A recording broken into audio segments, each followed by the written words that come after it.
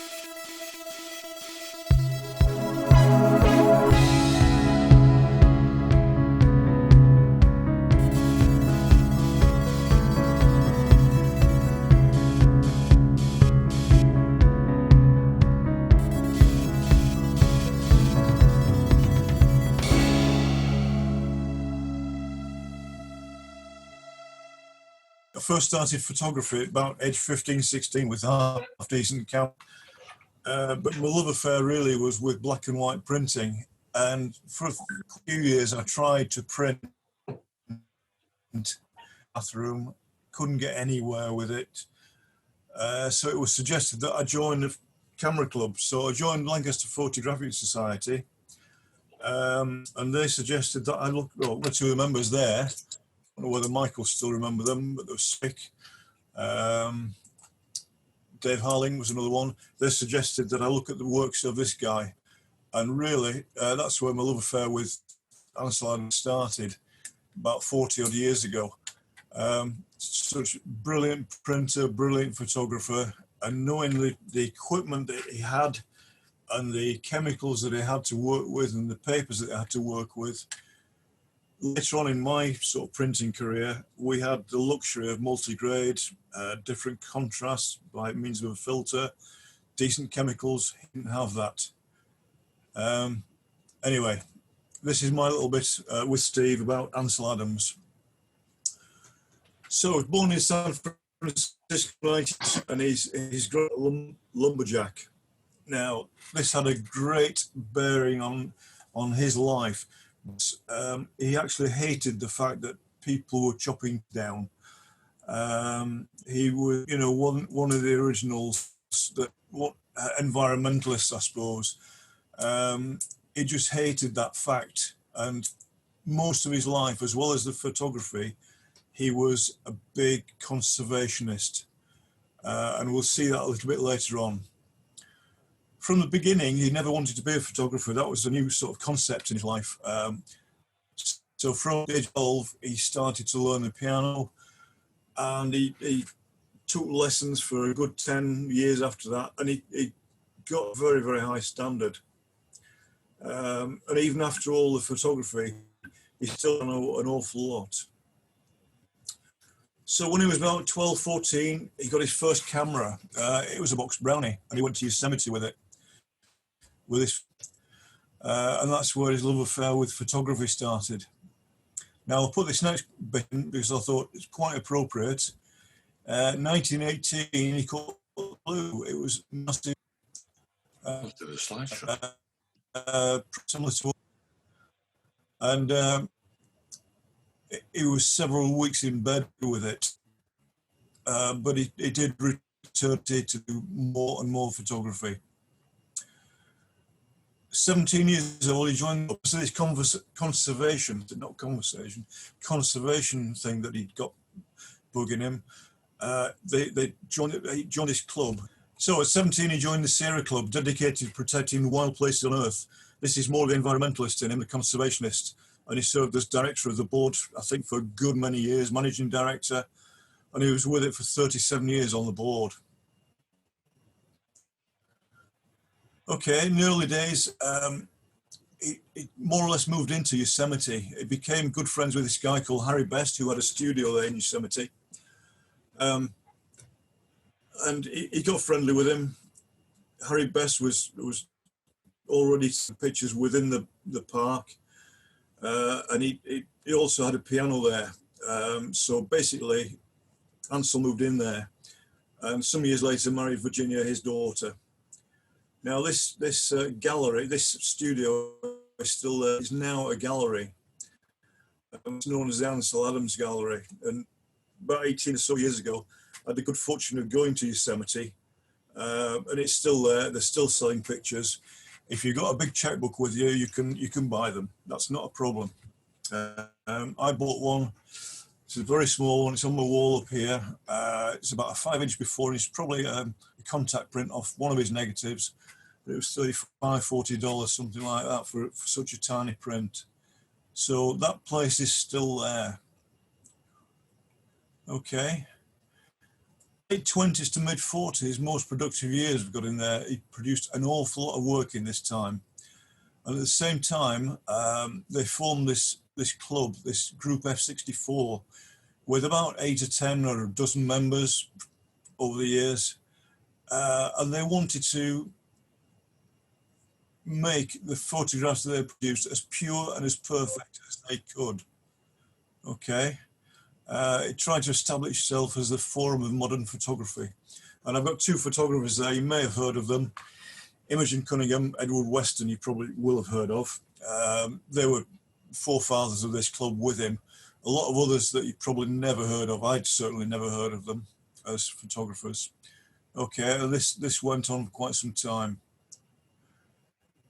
From that club, we had some small exhibitions. I've got down one there, but in the early days of it, the group F64, and all the prints that they were selling at $10, $15 a piece. And this was for massive prints as well. I mean, you're talking 16-inch prints for $10, which absolute bargain. And I've put in there that on December 14th, in about 3 weeks' time, in Sotheby's in New York, they're auctioning some Ansel Adams prints, originals, and some are expected to go up to $100,000. Now, you might think that's a lot of money, but I've been comparing that with the likes of artists such as Worrall, Hockney, Jackson Pollock, and with these guys, you're talking of millions, not hundreds of thousands. And the photographer really is the poor friend here. 100 grand seems a lot, but not when you compare it with those guys. Moving on a little bit, in 36 he was given an exhibition by Alfred Stieglitz, yet another famous photographer, in New York, an American place. And from there, the sale of the prints from there, he knew he'd actually made it in photography. So in Fordham, a few years after this, National Parks Association contacted him and asked him to photograph all 28 national parks throughout America. There were only 28 then. I don't know how many there are now, 50, 60, 70, I have no idea. But he was given 6 months to do this. This was for funding for other parks, etc. If you consider 28 parks in 6 months, that's 1 a week. And I'll show you on a slide in a few minutes the distances that he had to, I mean, I'll show you the closest park to where he was. I will take it from there. But 28 parks in 6 months, 1 park per week is some good, considering that he had to drive everywhere, no airplanes in those days. And this came through his conservation work, but again, from his photographic expertise that had built up over the years with Group F64 and working in Yosemite with Harry Best. The final outcome was he managed 27 of the 28 parks, which is some good going. Way back from New Mexico, he photographed probably one of his most famous photographs, moon rising over a small village called Hernandez.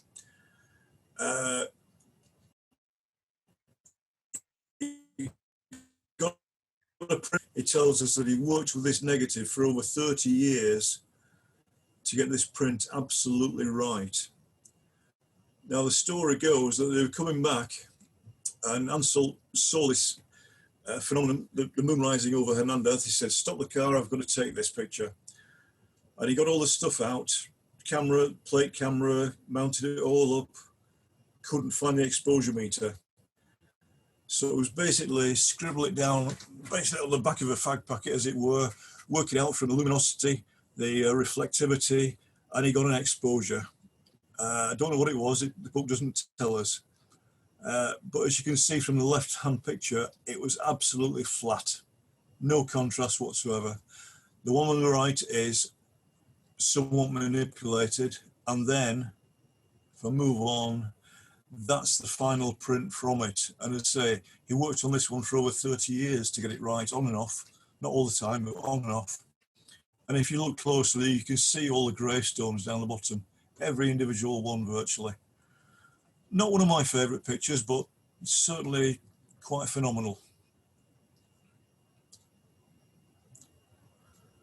Okay, came up with this mantra that he had to work out what he wanted to take pictures of in his mind's eye before he actually got the equipment out of the box. And bullet point 4 there, visualization, the ability to anticipate a finished image before making exposure. This was to be his mantra for the rest of his photographic career, pre-visualization, and this word crops up time and time again in all his books, his biographies, whatever. Seeing in your mind's eye what you actually want to finish up with before you take the picture. Okay, so he lived at the time in San Francisco, thereabouts, and he did a lot of work in Yosemite. Now, as I said, I was fortunate enough a long while ago to be able to go there from San Francisco.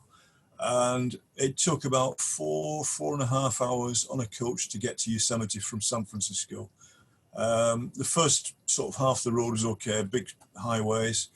The last sort of 1,800 miles of it was awful. on an airsprung coach, it was all over the place. But it took about 4.5 hours to get there.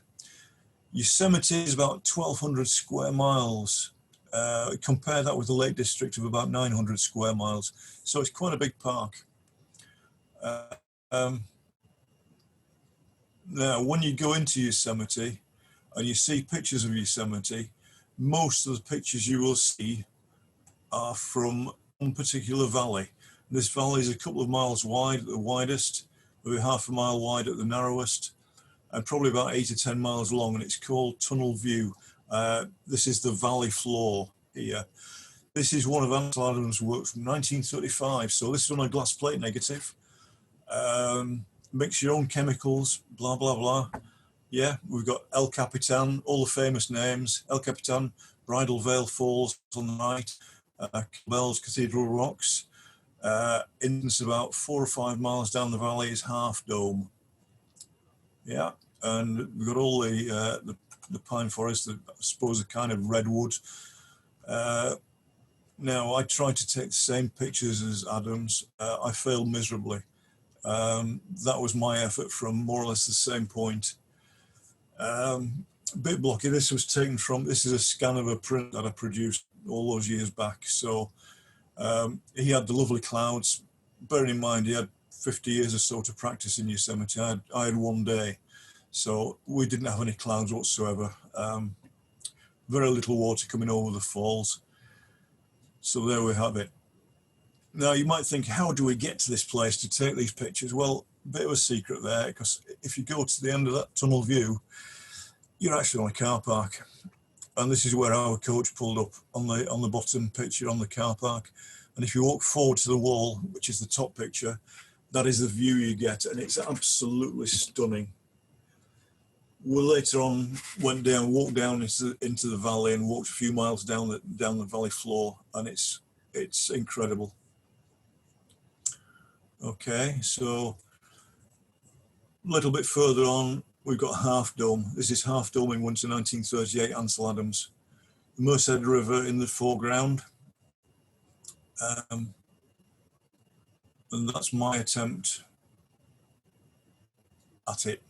Not very good, I'm afraid.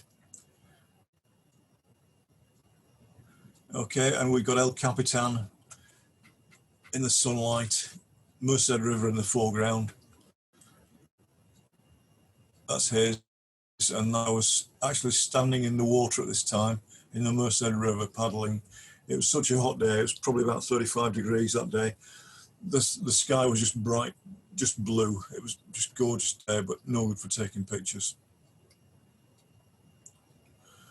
Okay, a bit later on, he had to sort of quantify how he was taking the pictures and how he was working with his sensitometry and his light meter and whatever, and he came up with this famous zone system, and it's for calculating optimal exposure, and consequently from that the development of the negatives, etc. And he developed this in conjunction with this other guy called Fred Archer around 3940. It went on for a lot longer than that, but the concept started around then. Now, Ansel Adams is given full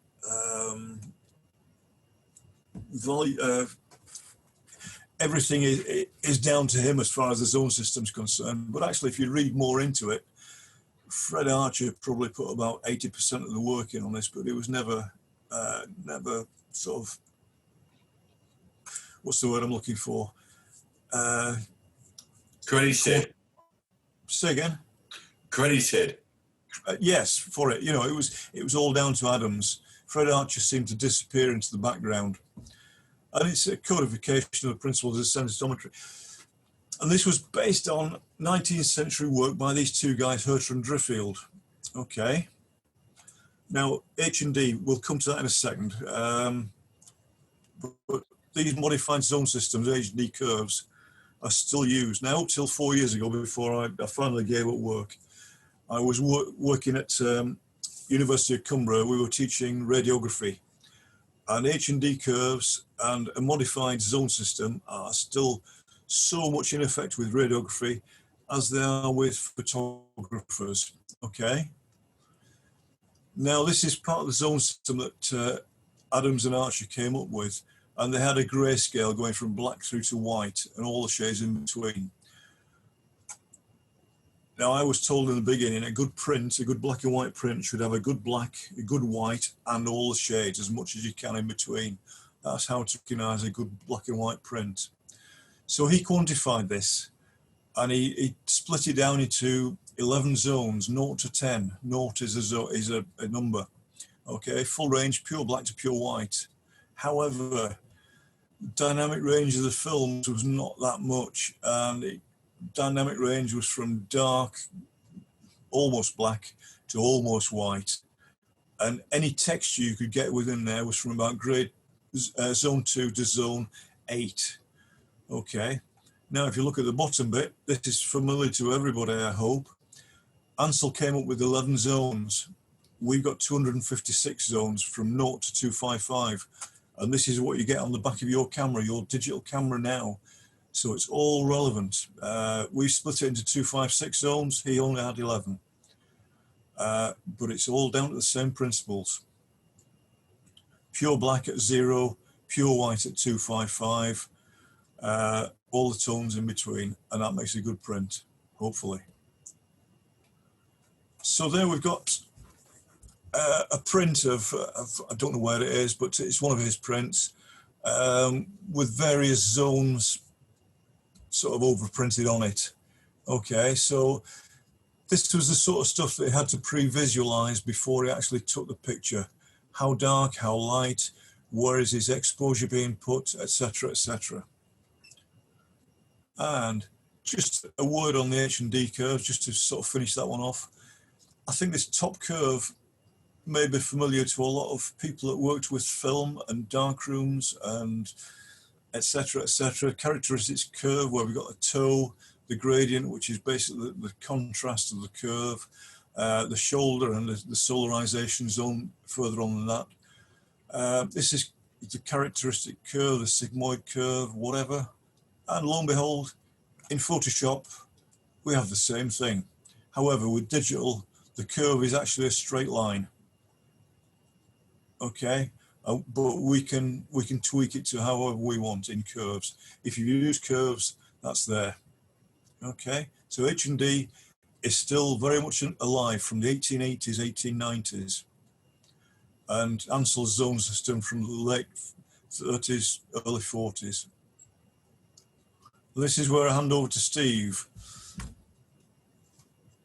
From my perspective, Ansel Adams was a perfectionist, and he had a lot of core values, and sharpness, detail, tonal content with a backbone to an Ansel Adams image. And I might add at this stage, before it was decided that I'd do this presentation, I didn't really know a lot about the guy, but I had a couple of books, and every image is very distinctive to him.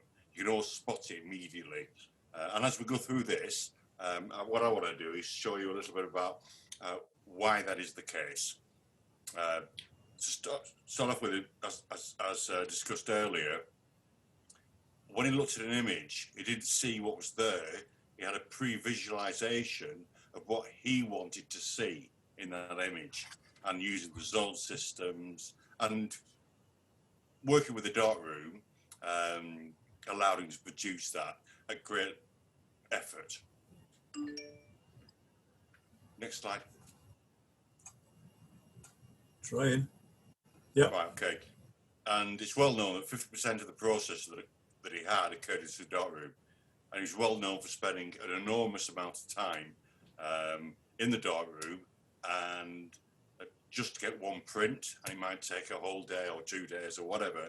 But, you know, when I was developing photographs when I was a kid, I might come up with 10 images in an hour. He might spend a whole day. And for the following slide, you'll see why that is. New slide. See, if you look at the straight print, that's what's there, what the camera caught. And if you look at the next print, which is what Ansel saw, right, it's a dramatically different photograph. I mean, this one to me has much more emotion, and it's a far more appealing photograph than the actual thing that is there. But that's what Ansel did really well. Next print. Oh, this is just a snapshot, really. It's the fat bloke with the bald head, that's Ansel Adams. And the mate over there is Alan Ross, who's his dedicated R2D2. And that's his dark room. It's very, very, very complex. But if you notice at the back, right on his shoulder, there's a telephone, which tells me he spent a lot of bloody time in that room. Next.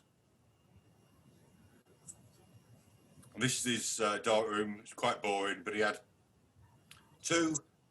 These Bestlers are standard enlargers, so they're upright, what you imagine. But that wasn't good enough for Ansel, because what he had is a whopping great big rail system built with a movable vertical easel and an enlarger that he got designed and built that could move on those rails, which could give him massive, massive prints, because there's always attention to detail. Next, please. And that's that enlarger. You've never seen anything like it in your life. And if you move on to the next one, I'll just tell you a little bit about it. Oh, by the way, before we go, that's one of his dodging aids, which we'll talk about later. The thing he's holding in his hands. Can we move on? Yeah, Ansel Adams' Enlarger wasn't what you and me would use. He had it purposely built from an 11x14 studio camera, and it is set on a vertical easel on rails. The light source at the back consisted of 36 50-watt reflector lamps, and he had every single one of them had a switch, so he could turn each and every one of those 36 reflector lamps on and off. So if he had a bit of the image that he wanted to make darker, then he could just turn that lamp off, and that would put less light on that particular part of the image. And that's, you'll see later, that's actually part of the creativity and perfectionist of how we did this in the darkroom. Next, please. Keith? Yeah, thank you. This is dodging and burning. Really simple, quite boring, but this is what was necessary to differentiate between what he did and something that was just printed in a darkroom. And that is, he took each individual little component of the photograph and gave it just the amount of light to produce the visualized image that he saw in his head. Next, please. And this shows you an example of that.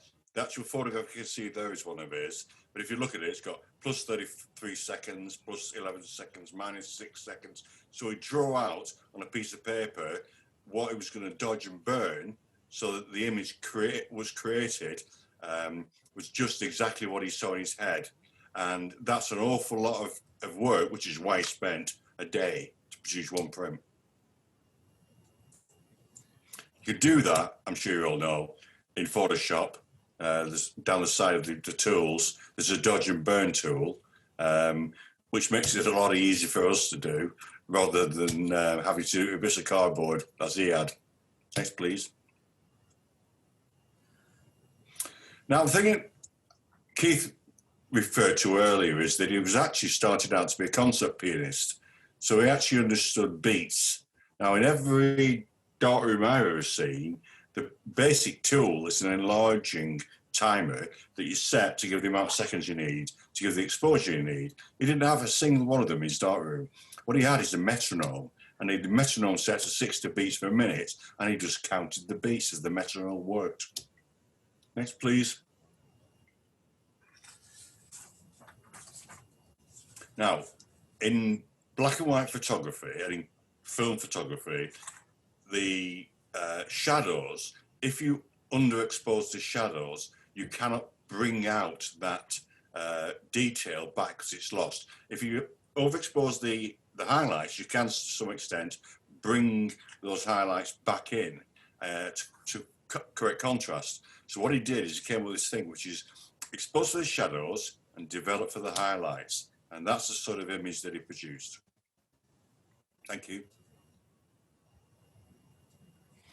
Now, Ansel Adams preferred a large format camera, which is a big negative, because the larger the negative, the more detail you can retain. So he's always working with cameras which are very bulky, very cumbersome, and certainly not point and shoot. But that's the sort of perfectionist he was. Next, please, Keith.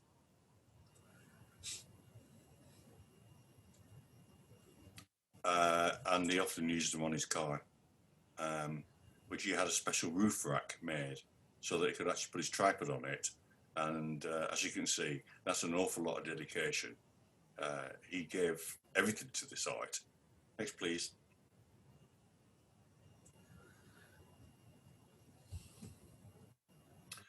So, example of a plate camera. As you can see, you move the lens across a track, and generally what you do is you put a piece of Fresnel glass in the back and put your head over a black bag if it's light, and you focus on the back of it. And then once you've got the focus right, you take the glass out and you put a photographic plate in, right? And then you take the photograph and then you take the plate out again in a special holder, and then you take it develops. That's an awful lot harder and longer than using a DSLR these days. In fact, my mate Keith here, he also has one, and that's the modern day version by Sinai, which looks like a very complicated piece of machinery to me. Next. Keith. It's a funny one. Wasn't very rich in his young days, and he did some roll film photography with 2¼ square 120 film, and he used this particular camera, which is a Zeiss Icon Iconta. That was the camera I used as a kid. When I was 14 and I started taking photographs, I went to a junk shop and bought that for £1. And until I was 17 and I got my first Praktika, that was the camera that was my workhorse. Absolutely lovely piece of equipment, and I identify with Ansel for that. Later on, he used Hasselblads, which were much more expensive. And as a kid, I'd always fancied one of these, but I wasn't really into photography when I was working. But I bought one anyway to put in a cupboard and look at. Next, please. So, how to shoot like Ansel Adams? First off, your images need to be pin sharp throughout the whole range. You need to shoot in black and white, and you need to consider using the zone system to give your images what you visualize. You need to shoot with full frame DSLR if you're following his route, because he always used large formats. Shoot in RAW so that you can manipulate your photograph in what is today's darkroom, Lightroom. And we haven't mentioned this, but Ansel actually put his photographs so that the actual horizon was very low in the frame, high in the frame, and most of the image was actually the hills, etc., etc. And don't be afraid of getting your Lightroom out and post-processing. Now I'm going to hand you back to Keith, who's going to talk you through the images and top and tail this basically. Okay, I'm not going to talk through them. I'm just going to display the images. Fine. Some of the images he took, there were tens of thousands of images. I've just got a few. I've got about 10 or a dozen here. So There we go. I'll just let you go through them a few seconds at a time. Quality is just superb.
There we go. That's a few of his images. That last one's got to be one of my favourites. Half Dome in winter.